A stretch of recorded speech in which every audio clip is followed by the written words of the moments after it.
Crypto, les infos crypto pour ceux qui n'ont pas le temps. Les gars, quelque chose vient de changer et c'est très important et c'est ultra bullish pour la suite, même si on pourra avoir une petite incursion baissière et évidemment c'est toujours que des probabilités, c'est de l'analyse. Pour le coup, c'est en train de se passer du côté des exchanges. Je vais vous montrer tout ça ce matin. J'espère que vous êtes prêts. Le BTC, il prend un tout petit 0,4%. On est à 16 850 $. On essaye de casser une résistance qui est au 17 000 $. On a l'Ethereum qui est plutôt stable. On est à 1250 $. Et BNB qui est pareil, qui est stable. Le reste de la map est assez vert ce matin, mais sans grand rebond. On a juste XRP qui prend un petit 3% et CryptoClebar qui prend 4%.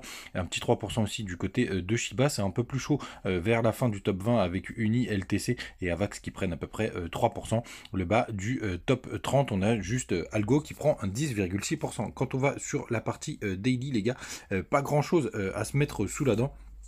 Pour être tout à fait honnête, il y a un potentiel W, mais rien de bien méchant. Et en fait, ça résiste énormément vers les 17 000 $. On s'est fait rejeter hier et c'est plutôt, on va dire, c'est plutôt une résistance RSI. Donc résistance, c'est quand c'est vers le haut et que vous ayez de la breaker. Et un support, c'est quand on arrive à se poser dessus. Donc c'est vers le bas. Et là, pour le coup, il y a une résistance aux 17 000 $. Il y a MACD qui commence à s'arrondir tranquillement, mais sûrement. Du côté, les gars, du long short ratio, déjà la première information. Et ça, c'est plutôt pas mal. Il y a quand même eu une grosse baisse du côté de l'open interest et en tout cas du nombre de personnes qui sont en longue, puisqu'on est descendu à 61%. Il y a une grosse chute qui a commencé, on va dire, vers on va regarder juste là vers 14 h hier. Par contre là ça ouvre un petit peu de short ce matin et pourtant ça achète pas sur le spot, donc on pouvait quand même avoir un petit rejet encore aux 17 000 $. Mais pour le coup il y a vraiment quelque chose de très important que je veux vous montrer. Et le premier indicateur d'ailleurs que vous devez voir, c'est du côté des options. Donc vous pouvez parier à la hausse ou à la baisse avec les options. Et ce qui est très intéressant, on va regarder les autres. La plus intéressante, c'est celle du 18 novembre. On va regarder quand même le 16. Donc ça, c'est ce matin. C'est 16 750 $. Donc on est plutôt dans les clous.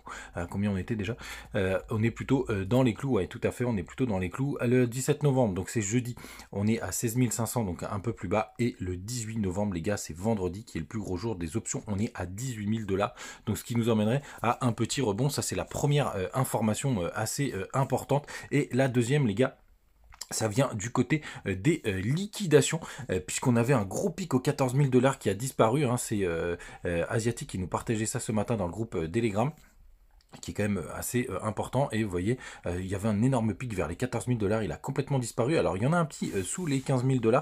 On va voir s'il va y avoir besoin d'aller le chercher, mais il est beaucoup moins grand. Et surtout, les gars, on en a un énorme vers les 20 500 $. Ça commence à avoir pas mal de gueule. Donc c'est sur Binance, mais vous le savez, c'est eux qui vraiment ont récupéré beaucoup de choses, notamment avec la disparition, en tout cas avec la crise du côté de FTX. Donc c'est assez intéressant. Ça a été reconfirmé par Rémi qui nous partageait les liquidations. Donc ça, c'est quand même assez important et assez majeur. Quand on va, hier, je vous partageais ce petit triangle de compression qui avait plus de chances de casser à la baisse parce que la tendance était baissière.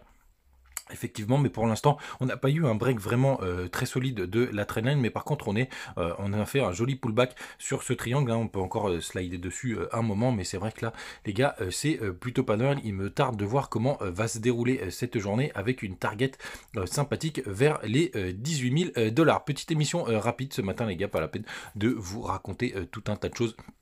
Vous savez beaucoup de choses pour du côté d'un rechargement long terme, hein, je vous le disais hier. D'ailleurs, merci pour tous vos messages hier parce que j'en ai eu énormément qui me remerciaient pour toutes ces informations un petit peu différentes. Hein. Vous le savez, on est sur une très grosse zone long terme. Hein. D'ailleurs, vous voyez qu'on a encore cette petite résistance vers les 17 000 $. Donc on est sur une très très bonne zone long terme pour du DCA. N'hésitez pas à profiter des bonus sur BitGet. Vous les avez en description et aussi sur les pages d'accueil. Et on se retrouve comme d'habitude demain. Salut.